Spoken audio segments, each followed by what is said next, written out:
உங்களை பொறுத்த வரைக்கும் வில்லிவாக்கம் வீழ்த்த முடியாத வெல்ல முடியாத தொகுதி அல்ல. இங்கே வந்திருக்கின்ற உங்களுடைய ஆர்வத்தை பார்க்கிற போது எனக்கு களம் தெளிவாக தெரியுது. எந்த கொம்பன் வந்தாலும் உங்களை வீழ்த்த முடியாத நம்பிக்கை எனக்கு இருக்கிறது. இந்த நாட்டுக்கோடி விடிவு காலம் பிறக்க வேண்டும். போதும் உங்கள் ஆட்சி. எத்தனை ஆண்டு காலம் மாற்றி மாற்றி உங்களுக்கு போடுவது? உன்னை பார்த்தா நீ போய் கவர்னரை பார்த்து மனு கொடுக்கிறாய், அப்புறம் நீ ஆட்சிக்கு வந்தா நீ போய் கவர்னரை பார்த்து மனு கொடுக்கிறாய். கொடுத்த மனுக்கள் என்ன ஆயிற்று என்று பதில் சொல்லக்கூடிய இடத்தில் இருக்கின்றவர்களாம் நாடகம் ஆடிக்கொண்டிருக்கிறார். அந்த களத்திலே முதல் புள்ளி பெரம்பூரில் வைத்தாகிவிட்டது. இரண்டாவது களம் இப்போது தயாராகிவிட்டது. களத்தினுடைய நாயகனாக நம்முடைய அன்பு சகோதரன் ஆதவ் அர்ஜுனா களத்திலே இறங்கிவிட்டார். வில்லிவாக்கத்தை பற்றி இனிமேல் கவலை இல்லை. தமிழ்நாடு இருக்கக்கூடிய நிலைமை மாற்ற வேண்டும், ஏற்ற பிறக்க வேண்டும். எங்கள் ஏமாற்றியவர்களை வீட்டுக்கு அனுப்ப வேண்டும். கோட்டையிலே கோலோச்சுகிற கோமானாக தலைமை விஜய் அமர்த்தி காட்டுவோம் என்று தமிழ்நாட்டு மக்கள் ஆர்ப்பரித்து இன்றைக்கு பள்ளிகளை துவக்கி இருக்கிறார்கள். அன்பிற்குரிய பெருந்தகை தமிழக வெற்றி கழகத்தின் எழுச்சி மிகு தலைவர் தளபதியின் நிழலாய் நிஜமாய் தொண்டர்களின் விருப்பத்தை நாளும் நிறைவேற்றிக் கொண்டிருக்கிற நல்லவர் நல்லவர் என்று தளபதியை சொல்லுகிற போதெல்லாம் உடனிருந்து தொண்டர்களை பாதுகாத்து வருகிற பொதுச் செயலாளர் அண்ணன் ஆனந்த் அவர்களே, பேரன்பிற்கும் மிகுந்த பாசத்திற்கும் உரிய அருமை அண்ணன் ஆதவ் அர்ஜுனா அவர்களே, சி.டி. நிர்மல்குமார் அவர்களே, இந்த எழுச்சி மிகு கூட்டத்தில் இங்கே கலந்து கொள்வதற்காக தளபதி அவர்களாலே படிக்கப்பட்டு இவர் என்றைக்கு சேர்ந்தாரோ அன்றைக்கு அண்ணா திராவிட முன்னேற்ற கழகத்தின் கூடாரம் காலியாகிவிட்டது என்று சொல்லக்கூடிய நிலையில் அனைத்திந்திய அண்ணா திராவிட முன்னேற்ற கழகத்தின் ஆணி வேராக நின்று அடித்தளமாக நின்று பல்வேறு நிலைகளில் அந்த இயக்கம் வளர்வதற்கும் விழுதுவிட்டு நிலைப்பதற்கும் காரணமாக இருந்த அண்ணன் செங்கோட்டையன் அவர்கள் நாங்கள் எல்லாம் இங்கே வர வேண்டும் என்று பொதுச் செயலாளர் சொல்கிறார் என்று எங்கள் அனைவரையும் ஒரு சேர இங்கே அழைத்து வந்திருக்கின்றார்கள். இந்த ஏற்றமிகு நிகழ்ச்சியில் கலந்து கொண்டிருக்கின்ற நம்முடைய அருமை சகோதரர் ராஜ்மோகன் அவர்களே, செய்தி தொடர்பாளர் அமலன் சாமராஜ் அவர்களே, இந்த வெள்ளிவாக்கம் தொகுதியினுடைய செயல்வீரர் கூட்டம் நடத்த வேண்டும் என்று சொன்னவுடன் நம்முடைய மாவட்ட கழக செயலாளர் பூக்கடை குமார் அவர்களை பற்றி நான் ஒரு செய்தியை சொல்லியாக வேண்டும். ஒரு தொண்டன் எப்படி உழைக்க வேண்டும் என்பதற்கும், ஒரு தொண்டன் தலைமைக்கு எப்படி கீழ்ப்படிய வேண்டும் என்பதற்கும், ஒரு தொண்டன் தலைமையின் ஆணையை ஏற்று எப்படி நடக்க வேண்டும் என்பதற்கும் ஒரு முன்னுதாரணமாக திகழக்கூடிய மாவட்ட செயலாளர்கள் நம்முடைய பூக்கடை குமார் ஒரு உதாரணமாக இருக்கிறார் என்பதை நான் இங்கே அன்போடு தெரிவித்துக் கொள்ள வேண்டும்.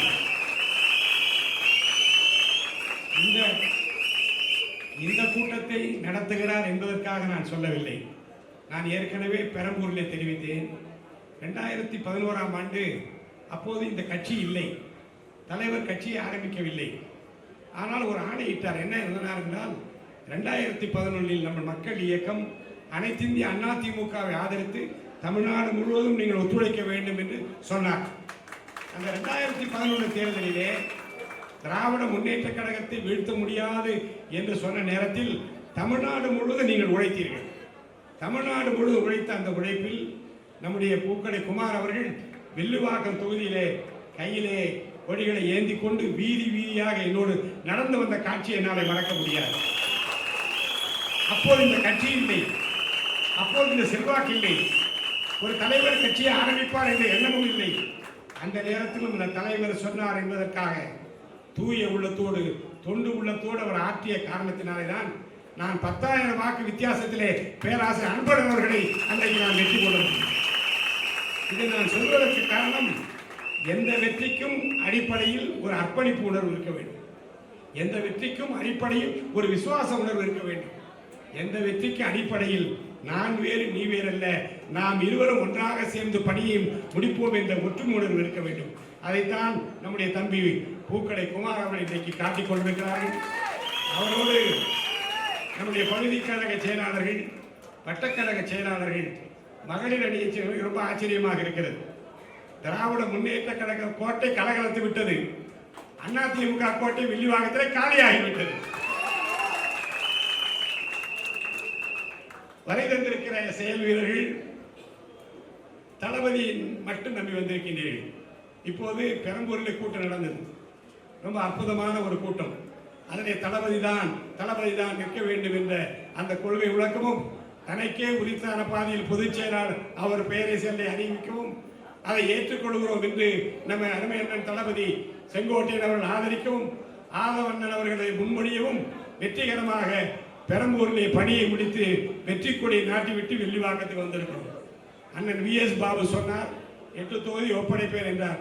நான் நினைத்துக் கொண்டேன், செங்கல்பட்டுக்கும் அண்ணன் ஆதவர்ஜனா தான் இன்சார்ஜ், சென்னைக்கு அவர் தான் இன்சார்ஜ், காஞ்சிபுரத்துக்கு அவர் தான் இன்சார்ஜ், ராணிப்பேட்டைக்கு அவர் தான் இன்சார்ஜ். சென்னை மட்டுமல்ல, நான் சொன்ன சென்னை, செங்கல்பட்டு, காஞ்சிபுரம், ராணிப்பேட்டை என்று அத்தனை மாவட்டங்களிலும் பூஜ்ஜியமாக இருக்கக்கூடிய அனைத்து இந்திய அதிமுகவை தாண்டி, எல்லா கட்சிகளையும் தாண்டி விண்ணதிர வெற்றி முழக்கத்தை ஈட்டக்கூடிய ஆற்றல் ஆதவ அர்ஜுனாவுக்கு இருக்கிறது.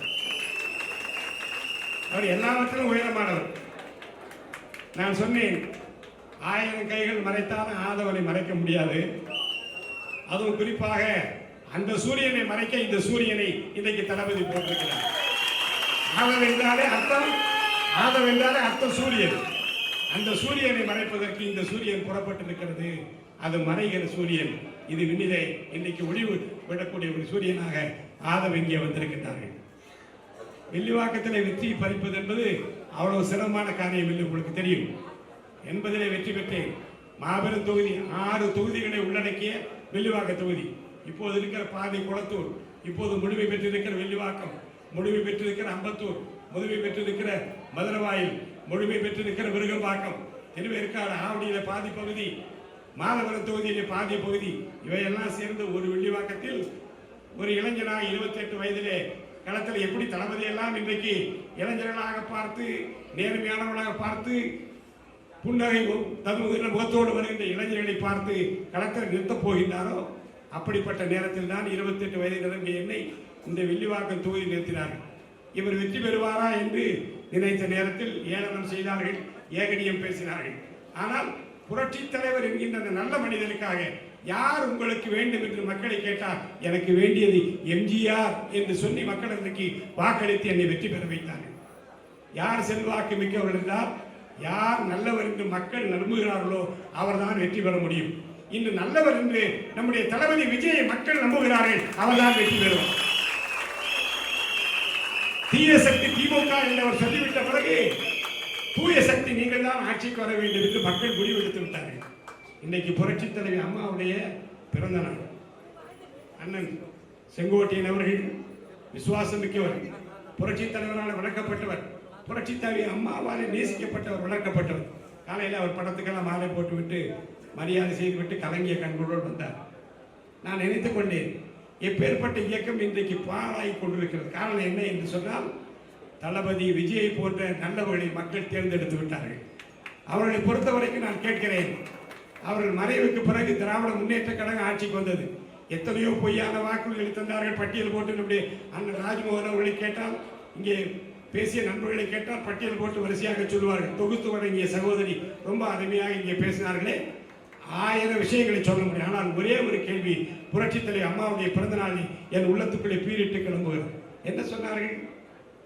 நாங்கள் ஆட்சிக்கு வந்தால் புரட்சி தலைவர் அம்மாவுடைய மறைவு எப்படி ஏற்பட்டது நீதி விசாரணைக்கு நிச்சயமாக ஒரு உத்தரவு கொடுப்பேன் என்று சொன்னாரா இல்லையா? 5 ஆண்டு காலத்தில் என்ன செய்தார்? கொடநாட்டிலே கொள்ளை வழக்கு நடந்தது, கொலை நடந்தது. புரட்சி தலைவர் அம்மா விரும்பி நேசித்த அந்த கொடநாட்டு வழக்கு என்ன ஆயிற்று? வந்தால் நீதி நிலைநாட்டுவேன், குற்றவாளிகளை தண்டிப்பேன் என்று சொன்ன முதல்வர் மு.க. ஸ்டாலின் அவர்களே, இந்த 2க்கும் நீங்கள் பதில் சொல்ல வேண்டிய ஒரு தேர்தலாக இதை நான் கருதுகின்றேன். சிலரை சிலரால் ஏமாற்றலாம், பலரை சிலரால் ஏமாற்றலாம், ஆனால் எல்லாரையும் எல்லா நாளும் ஏமாற்ற முடியாது என்பதற்கு இந்த தேர்தல் களம் இன்றைக்கு அமைய போகிறது. நம்மை பொறுத்த வரைக்கும் களம் தெளிவாகிவிட்டது. நேற்று தளபதி ரொம்ப வேலூரில் பேசிய பேச்சு தமிழ்நாடு முழுவதும் கிடுகிடுக்கு வைத்து விட்டது. 5000 பேர் தான் வர வேண்டும் என்று சொன்னார்கள். நம்முடைய பொதுச் செயலாளருக்கு தெரியும், 4900 பேர் தான் பார்த்து கொண்டு பாஸ் கொடுத்து உள்ளே உட்கார வைத்து விட்டார். சென்னையிலே தொடங்கி வேலூர் வரைக்கும் திரண்ட அந்த கூட்டமும் காருக்கு பின்னாலே ஓடி வந்தவர்களும் வர வேண்டாம் வர வேண்டும் என்று சொன்னாலும் உயிரை சுத்தமாக விதித்து ஓடி வந்த அந்த தொண்டர் கூட்டத்தை எல்லாம் பார்த்து கொண்டே வந்தோம். எதை நம்பி என்றால் இந்த நாட்டுக்கோடி விடிவு காலம் பிறக்க வேண்டும். போதும் உங்கள் ஆட்சி. எத்தனை ஆண்டு காலம் மாற்றி மாற்றி உங்களுக்கு போடுவது? உன்னை பார்த்தா நீ போய் கவர்னரை பார்த்து மனு கொடுக்கிறாய், அப்புறம் நீ ஆட்சிக்கு வந்தா நீ போய் கவர்னரை பார்த்து மனு கொடுக்கிறாய். கொடுத்த மனுக்கள் என்ன ஆயிற்று என்று பதில் சொல்லக்கூடிய இடத்தில் இருக்கின்றவர்களாம் நாடகம் ஆடிக்கொண்டிருக்கிறார்கள். 2 பேர் ஒற்றுமையாக களத்தில் நின்று கொண்டு என்னை நீ போட்டுக் கொடுக்காத, என்னை நீ காட்டிக் கொடுக்காத என்று இன்றைக்கு மக்களை கலங்கடித்துக் கொண்டிருக்கிற அந்த கட்சிகளுக்கெல்லாம் விடை கொடுத்து விட்டு ஒரு மாபெரும் தீர்ப்பை எழுதுவதற்கு மக்கள் தயாராகிவிட்டார்கள். அந்த களத்திலே முதல் புள்ளி பெரம்பூரில் வைத்தாகிவிட்டது. 2வது களம் இப்போது தயாராகிவிட்டது. களத்தினுடைய நாயகனாக நம்முடைய அன்பு சகோதரர் ஆதவ் அவர்ஜனா களத்திலே இறங்கிவிட்டார். வில்லிவாகத்தை பற்றி இனிமேல் கவலை இல்லை. இந்த ஒரு கூட்டத்தோடு அந்த வெற்றி கொடியை நாட்டுகிற அந்த பணியை விரைவாக முடித்துவிட்டு அடுத்தது எங்கே என்று உள்ள இயங்கிக் கொண்டிருக்கிறது. ஆக தமிழ்நாடு முழுவதும் இதே நிலைமைதான். வில்லிவாக்கத்தில் மட்டுமல்ல, பெரம்பூரில் மட்டுமல்ல, தமிழ்நாடு முழுவதும் இருக்கக்கூடிய நிலைமை மாற்ற வேண்டும், ஏற்றம் பிறக்க வேண்டும். எங்கள் ஏமாற்றியவர்களை வீட்டுக்கு அனுப்ப வேண்டும். கோட்டையிலே கோலோச்சுகிற கோமானாக தலைமை விஜயை அமர்த்தி காட்டுவோம் என்று தமிழ்நாட்டு மக்கள் ஆர்ப்பரித்து இன்றைக்கு பணிகளை துவக்கி இருக்கிறார்கள். வாக்களிக்க காத்திருக்கின்றார்கள். நாம் பயன்படுத்திக் கொள்ள வேண்டும். உங்களை பொறுத்த வரைக்கும் வில்லிவாக்கம் வீழ்த்த முடியாத, வெல்ல முடியாத தொகுதி அல்ல.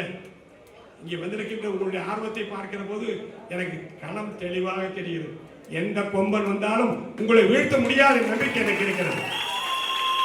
வீடு கொண்டு எழுந்து பணியாற்றுங்கள். எப்போது அழைத்தாலும் நான் வருவேன். அதே போன்று அருமை அண்ணன் விஎஸ் பாபு வருவார். நாங்கள் எல்லாம் அழைப்போம், அழைத்தால் வருவார்கள். ஆனால் யாரை ஓட விட வேண்டுமோ அண்ணன் பார்த்துக் கொள்வதால் அவர் ஓட விடுவார். எங்களை பொறுத்த வரைக்கும் களம் தெளிவாக தெரிகிறது. வில்லிவாக்கத்தில் வெற்றி கொடியை நாட்டுவோம் வாருங்கள் என்று உங்களை அழைத்து வாய்ப்பிற்கு நன்றி கூறி விடைபெற்றுக் கொள்கிறேன்.